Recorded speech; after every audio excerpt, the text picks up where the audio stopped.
Have you been feeling some resentment towards your monarch and nobles? Are you a part of the Third Estate in the Revolutionary War? Go. Do you want Napoleon to take over your country and half of Europe?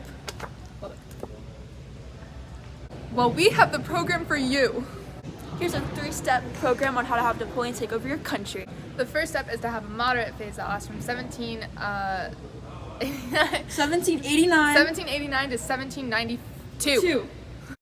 During this time, you'll want to have growing resentment towards your monarchs. You'll want to start taking action. If you're part of the Third Estate, you'll want to form a group.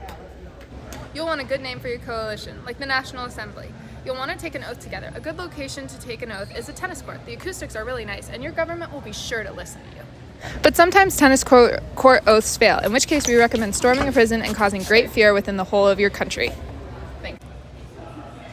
After everyone comes down, you'll want to get your paper in order. Writing is a super good way to spread information, and with the inventing of the printing press, it's super easy to spread radical pamphlets to large groups of people. Establishing a right is very important, so we recommend publishing something that defines the role of man as a citizen. Bringing new additions to the government is also helpful. Something like a legislative assembly will help. By the end of your moderate phase, you'll want your government to declare war on Austria. War on Austria. You'll want to win this war in order to stay on track to be taken over by Napoleon, but the most important part of this is that this war is super expensive. Next, you'll want to enter your radical phase. It's a short one lasting from 1792 to 1794. During this time, you'll want to form a national convention where you establish a new constitution. Shortly after then, you'll want to execute your remaining monarchs and begin a reign of terror. The person you'll want in charge of your government during that time is typically going to be the person driving the reign of terror. If you need a recommendation for who this person should be, I would recommend a guy named Robespierre. I've heard he's had a lot of successes with this type of stuff. During this time, you'll want to execute anyone who goes against your fight for liberation. Typically, the number will add up to about 30 to 50,000 people. We will recommend a guillotine as a method of execution for these mass executions, but rotting in prison will work just fine. You remember the guy Robespierre? Well, now he's gone a bit too far, and you want to execute him too, ending the reign of terror. By the end of this period, you'll want your national convention, which you should have established in phase 1 to create the committees of safety.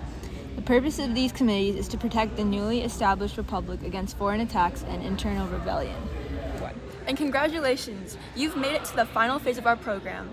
Your final step will be taking your conservative phase, and this should last from 1795 to 1799. The first part is to establish a directory to protect the people who had the idea of revolution and supported revolutionaries. Give executive power to the 5-member committee, allowing Parliament to appoint members of the directory. Congratulations, you created the first bicameral legislative in your country. Go. Now forget it, because it's going to fail. The Directory is unsuccessful and relied on the French army to enforce its power. That was led by General Napoleon Bonaparte, who will shut down any protest against the army. Go. Next, you want to establish Napoleon as the head of your army. He'll go to war with all different countries, including Britain, Spain, Russia, and Austria. One of the smaller parts of this plan is Austria, but in order to successfully carry out this plan, you should be in constant conflict with Austria. Generals should have the most of the national power, since the French army will win all of these wars, with the Prussians, Austrians, Spanish, and Dutch. During this phase, you can really start letting Napoleon do his thing. He'll undermine many established principles of the old government.